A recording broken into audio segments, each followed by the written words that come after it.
And we are live. Oh man, good morning. Oh, we are back in action here on Mighty Sparrow. Gotta see if I can get this stuff sorted out and everything is working just right. Oh man. There we go. Let's lower that down. Do do do do do. Oh, it feels so good to be back on this boat. First morning. Oh man. After long travel days and now just waiting on the rest of the guys to get in here and punch out a nice little work day. Mm. So I'm having my coffee, sitting, looking around at the boat, and I definitely have some serious projects that I have got to do. But the first and foremost, whenever I return to a boat after this long being gone, there's just this smell of just I don't know. I don't want to call it must, but it's like musty in here and a little moldy. Although this last time I did finally leave an ozone machine going for a few days after I left, and that seemed to have helped quite a bit as far as any potential like mold growth and this, that, and the other thing. It's worked out actually pretty good. So I don't know. I'm not seeing any mold on the walls or anything like that. Because sometimes on this boat, if left to its own devices, if it's all closed up, there's no air movement or anything like that, then it just molds up and it's on like the wood and gets all over the walls and such. Mm. Oh God, coffee is good. I tell you, I it was an easy travel to get back up here to Maine from Michigan, but I don't know, traveling just it tires me out. I don't know why. It's the old age, I guess. Who knows? But we'll barrel through this day for sure. And the boatyard definitely looks like it needs my gentle touch of cleanliness and a little picking up trash and stuff like that here and there. But it'll be good. You know, the team has made it without without its low man to go bark orders that. So I'm happy to return and pretty much just try and punch it out as best as I can. But mm, it'll just be nice to be part of the team again and try my best to help. I don't know, help yank all these boats out and get them all sorted out. But we are trying this new feature now of actually going live uh, when we do this on YouTube, which is crazy. My brother Sven and I, we actually did it last night just for a little bit and just to see what's going on and how the whole thing works because I'm up basically every morning super early because I like to be sort of I don't know, I like to be well ahead of the game when it comes to being bright-eyed and bushy-tailed at work and all that sort of stuff. And mm, ah, back in the olden days, you used to be able to wake up and then roll out of bed and pretty much walk into work. But that's like the way olden days. That's like my 20s. I don't know. And I suppose as I got older, I also became, at least for a while, not here, but became in charge of things. And whenever that happens, then you really do have to step up your game, so to speak. But yeah, I don't know. It's kinda nice because then I'm ready, and obviously, the nicest part is that I live at the boatyard. So I live where I work, and I work where I live. And I've done that for so long in my life. Up in Michigan, I worked and lived at the resort, and then down in the Caribbean, that was probably the best because the last couple of years that I worked there, when I was earning the money for this boat, I ended up, Oh man, have this little bungalow on the hillside in the Caribbean. Gee, you just can't beat that. That's like ridiculous. But I would say my situation right now isn't too bad, Being able to live on this boat in the boatyard is pretty cool. I mean, it'd be I guess one thing if they had a big dock system or something like that. Uh, But it'll be interesting to see what happens this fall. And because I essentially the game plan at this point for moving forward from here is to work all of September, work all of October, and then look for a good weather window to head south, and find a marina and all that. And basically just reaching out to like Pax and Amy, and a few other people and see what their game plan is. See if we can all wind up in the same place down there, or if they're going to be in the Bahamas, or who knows. We'll have to just sort of see. But mm, oh, that coffee's good. It's like a lifesaver, I tell you. Mm-mm. But yeah. So looking around again, geez, it's definitely gonna be something. Yeah, man. Once my phone comes up, I got a really great email. I had a ton of questions and stuff, and I wanted to sort of get to some of those. But I also want to look into the Golden Globe. I have not seen or heard anything on that. I think just because I'm up in Michigan, but from what I understood before, that fleet was supposed to take off in August. And if they're out there now, then they're already ducking and dodging sort of hurricanes and all that sort of stuff. Let's see if Golden Globe. I'm gonna try and pull it up on the old computer here. Oh no, Golden Globe 2022, not Golden Globes, Golden Globe.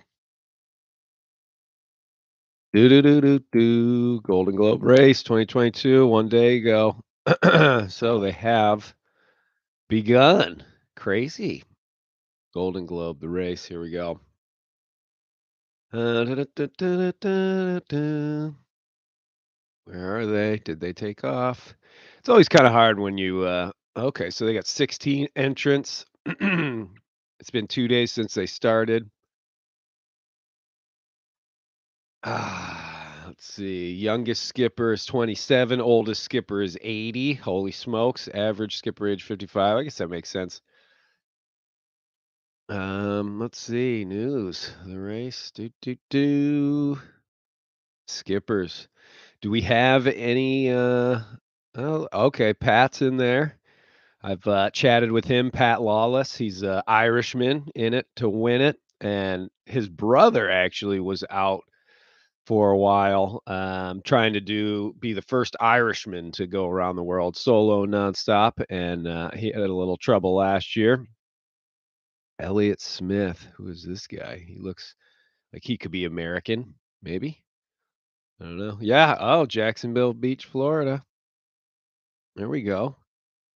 Oh, very cool. What kind of boat is he on? He's on a second wind. It's a Gale Force 34. Well, let's see where he is on the old live tracker. This is interesting. I'm gonna definitely try and get into this and maybe be able to be the HQ, so to speak. Okay, wow. So they're all in the Bay of Biscay. So they just started. Holy cow. All right. So they're in the Bay of Biscay and they're all just splaying out. Some are going a bit north, some are headed right down. And again, we got 16 entrants. That's pretty cool. What are they going out into? So let me tell you, I'm gonna pull this up. I know this must sound a little sloppy, but I do have to get my bearings between going live and then trying to record this as a podcast as well, and actually look at information. If it is, if any of this stuff ever takes off, Sven's gonna, ooh, they're beating into it right now. Oh, ugly, ugly. Oh man. Yeah, a lot of those guys are getting absolutely chaunched in the Bay of Biscay. It's blowing 20 to 25. What are the gusts up to? Oh, yeah, gusting up to 30. I would not doubt that this first blow is probably going to mess with a few of these boats and find some weaknesses and things like that. Oh, this is so interesting. Okay. Wow, this is cool. We might have to do some serious updates. But I mean, out in the middle of the Atlantic, we've got an actual hurricane. But I think it's supposed to just meander around. I don't think it's gonna or head north of them. But it is sort of it's kind of on that old track of Hurricane Ophelia that I dealt with. Oh, it looks like it's gonna go north. Okay. Cool. So they won't have to worry about that one, and this other one will sort of clear out. But boy, they're gonna have to like beat into the wind to get past Cape Finisterre, and then start heading south towards the Canaries and all that sort of stuff. But hopefully they'll be able to, as they get south, pick up the Spanish. What do they call them? Portuguese trades, I think, where essentially you get this strong northeasterly, and then you run straight down to the equator. Oh man, the next few days that shouldn't be too bad. Wow, so interesting. This is so cool. I wonder if we've got any West sailors in the old race. I doubt it because they're not the fastest boat. I know that. But this race has a tendency to kind of be a little bit of a last man standing, so to speak. And if that's let's see, Guided Boar. Who is this? 66. He is from Key West, Florida. Oh, there's a couple. Oh, Guy. I think I know Guy too. What's he in? Toshiba 36. That's a nice little double ender. That's cool. Ah, wow, so interesting. I'm pretty jealous. Not gonna lie. Not that I really dying to go back around the world or anything right now. I think if Sparrow was a little bit more prepared as far as sales and equipment and all that sort of stuff, then I think I would be in sort of a different mind frame when it came to that. But right now, right meow, I'm kind of thinking, "Eek, that would be it would be a tough go, just because there's so much work to be done on this boat. That's for sure. But this is gonna be cool. I'm actually kind of excited. I thought about this the other day, just about the whole idea of sort of keeping track of this race that's about to happen. Because the first iteration of this, well, very first was 1968. 9 skippers set out and only one returned. But the first one in 2018, so the year after I took off and did my trip around the world, it was I think 18 people took off, and in the end, I think only 4 of them finished the course proper, and then one guy finished after like 2 years because he had to stop in Australia. But everybody else either got dismasted, mentally didn't want to do it, or just ended up sort of pulling off and stopping somewhere. So I don't know. It's a grueling, crazy endurance competition, and you never know. I think the cool thing about the Golden Globe. So anytime you're going to take on something that takes 6 months, 9 months, race like that, there's so many variables. It's impossible to sort of be like, oh well, they're going to have a good year or a bad year, because the Southern Ocean, as far as the old timers sort of say, you typically get one good year out of every three, and a good year just means there aren't those big monster ugly low pressure systems that it's blowing hurricane force and sort of sweeps its way all the way around the world and rips the holy hell out of everything. And they definitely had some issues with that in 2018, and I didn't sort of keep an eye on the weather down there too much, this last year because my voyage ended so quickly, but, yeah, I don't know, it'll be interesting to see what happens. Southern Ocean just is such an ugly can be such an ugly place, and you just never know what you're gonna get down there. It just it's I don't know, it's one of those things where who knows? But it will be interesting to follow along with this, and it's kinda cool, I must say that there's a couple Americans in there giving it their go because, I don't believe ever in our history has an American won a solo nonstop round the world event in sailing. I know I know, oh, shoot, there's that documentary Coyote about Mike Plant, and he won some of the other ones. I think it was called the GGR. So no, not the GGR.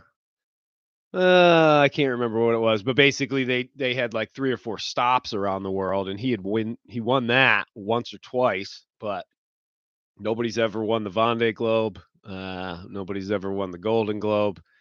But we do have sort of a rich history as far as not really inventing that stuff, but pioneering it. I mean, we have the first solo Atlantic crossing was done by Alfred Johnson in 1876. Slocum, he took off. His last port of call in the U.S. was, or his first port of call was Gloucester, and then he took off for a while. So there's sort of a rich history and all that, and I don't know. It's kind of cool that we've got a couple American competitors ready to rip around the world. I'm surprised that I didn't. Maybe I did hear from them, and I never actually got the email or whatever. But who knows? I don't know. My trip was so on the hush hush and not really a promoted sort of thing. So I don't know. Who knows? Ah, well, so weather update up here in Maine got in and it was raining and ugly, and now it's still a little rainy, a little bit of wind, and other than that, I think the forecast says that we're supposed to actually get a little bit of a reprieve from this, and then hopefully this week will be nice. I don't mind, being filthy and disgusting and dirty. As you can see, my shirt is kind of filthy there. Love these work shirts, but working in the rain is a little hard because you're sandy and greasy and filthy and also soaking wet and cold. And I'm not looking forward to that sort of stuff. I know we're gonna get it. We always get it. It's Maine. Hey, come to Maine, they said. Sure, it'll be great. Oh, mm. Oh, seagulls are. I just can't wait to see the rest of the guys and get at it and get a paycheck. Ah, that will be lovely. But I'll tell you, the energy thing, that's the hardest is trying to be able to do all the things that I'm trying to do, and sort of maintain any semblance of a social life at all, is pretty tricky, to really get through at my grand old age of 43? Yeah, 43? No, 42. I don't know. 42. Yeah, I'm going with 42. At the ripe old age of 42, it's it's one of those things where, man, you do start to feel a little bit of that of the whole getting older stage and not be able to keep it sort of just keep that energy level boosting all the time, or at least you have to just like tone back on some of the other things like drinking how many beers, after work and all that sort of stuff. Oh, we got a little bit of a question here. How large is the boat? I live on Mighty Sparrow, which is a West Sail 32, so it's 32 feet on the deck. I believe the water line is like 27. something like that. But overall, with the bowsprit and the boomkin and Mongo, I think we're coming in at just a shade under 40 feet end to end. So that's length overall. And that really just comes into play in docks and marinas because that's how they charge you. But I work for this one, so it's okay. Hmm. Oh, it is kind of crazy to think, you know, I've used this microphone often with the podcast as I don't want to say and sound as sad as like an old friend, but definitely something sometimes it feels like just someone to talk to because I spend so much time alone, not only out at sea, but also sort of after hours or I just came back from being in the woods for quite some time, although there were people around, but I don't know. It seems like I've always been sort of a lone wolf when it comes to life in general, and so at the end of the day, when I check out, I just go back to my own little my boat or my little tent area or whatever it is. But I'm always on my lonesome. But it is kind of cool. Like keep going off into the weeds, but it is kind of cool to be able to do sort of the podcast and then it'll be interesting to see how these live streams go. I can't imagine I would ever be able to get a pretty big audience this early in the morning, but I don't know. This is always I think the best time because my brain is starting to work and I've got a little time and I like to ease into the day with a little coffee. I don't know if you can see that mug, but boom, it says Mighty Sparrow. This was a gift given to me after that first voyage around the world, and I have used and abused it. Not really a big single-use plastic sort of guy, if I can help it. I know it's very difficult in this world, but I have a stainless steel cup too. Pretty much take that everywhere. Oh man. But oof, yard update. It is looking pretty disheveled, I think is the best word to call what's going on out here in the boatyard right now. But that's okay because like I said, we are here and it's gonna be awesome. We're gonna get everything sorted. There we go. Let's change that angle a little bit. I got the Dominica flag right behind me. And yeah, basically going to I think we've got at least like 3 or 4 boats coming out. We'll probably have to take masts down. So we're using the crane, we're using the lift. It's gonna be getting right back into it and collecting jack stands, bringing them down. But mostly, I think it's really organizing. And since it was sort of the busy holiday weekend, we get about a million cars in the parking lot. So I'm going to be shifting those all over the place and trying my darndest to do it quickly and efficiently so that the machines can roam freely around the boatyard. But I don't even know what time the guys are coming in. Normally it's like 7:30, but with all those cars there, they might be coming in a little bit later, but we will see. High tide, I believe, is right now at about 7, and so not a whole lot we can do right away, but hopefully we'll be able to get things managed and moved around and all that sort of stuff from there. But again, I always, as I'm sitting on this boat, I always just go back to all the projects that have to be done, and my list that is staring at me from the nav, and I see it right over there. But I am kind of excited about that. I'm really excited about the solar. I need to replace one of the solar panels on the I have 2 solar panels on this boat, and the main one, the larger of the 2, is definitely giving up the ghost, so the first step is basically taking the wiring and stuff out and testing them and making sure that there's not some little issue there. Pretty darn is just dead, and, it's no longer giving any juice, so replace that one, and probably rewire the whole system just to make sure we're starting off with a perfect sort of little setup and everything. Because when I'm out at sea, I am so dependent on having that solar because I if I could, I just leave that engine off and I don't touch it.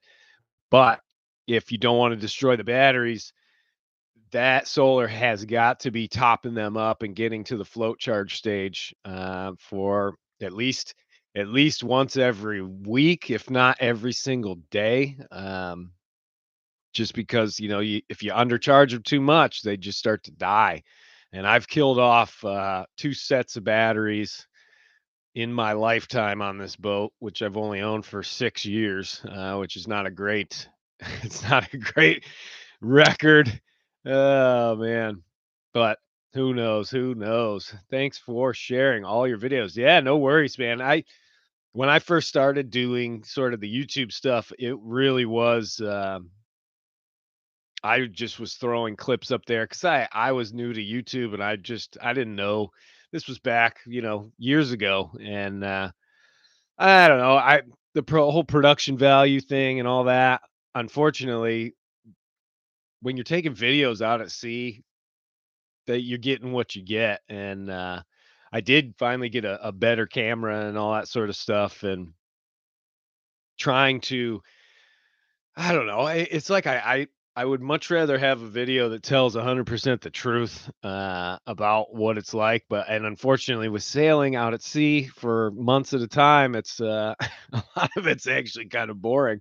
But it's the reality of it, and I think that's essentially what I want to share with people when I put all the clips up and all that sort of stuff. This huge download, this data dump of short videos.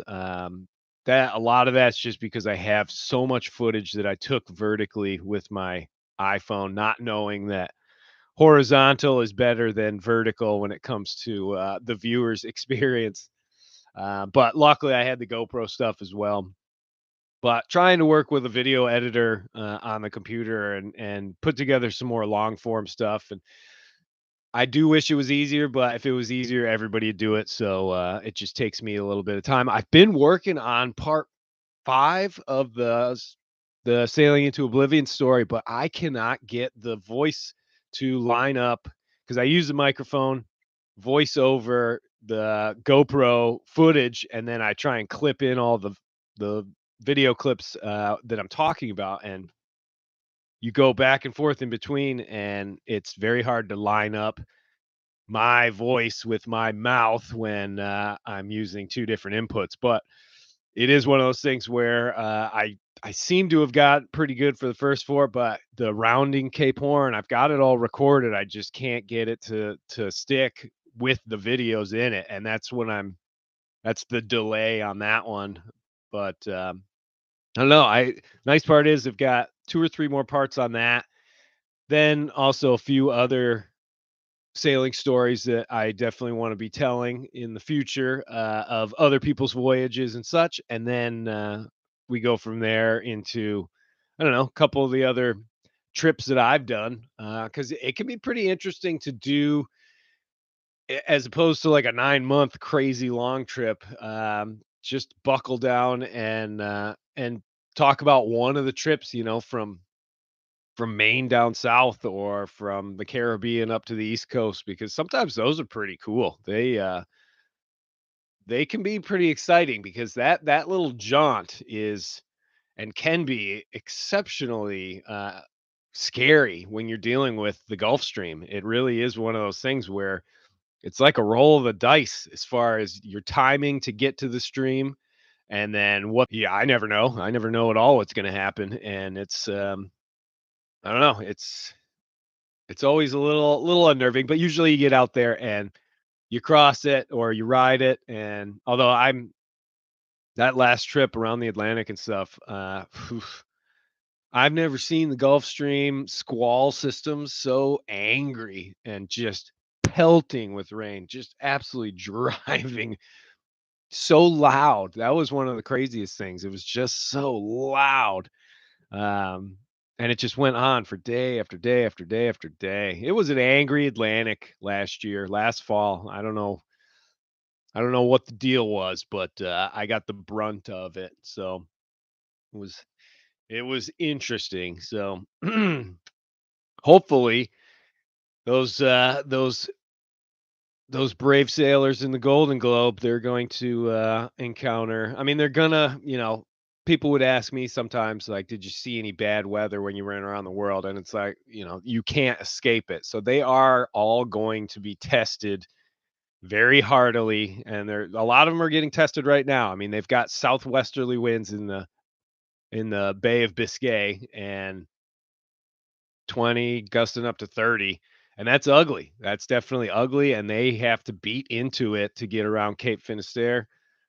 And when they get down to Southern Ocean, they're going to be really tested. And that's literally like 8,000 miles before they even get down that far. So there's a lot of mental wrestling that they're going to have to go through just to get to that point. So I don't know. We're going to check in. I gotta sort of look through this and see how the video goes and if it's real clippy because I don't have the best internet connection here. And if that's the case, then I'm going to demand, which will go fall on deaf ears 100%. But I'm going to demand and of my boss to move my boat to a closer position to the Wi-Fi so that I can actually continue to do this from the comfort of my boat and keep people updated on progress of how everything's going on project wise, and then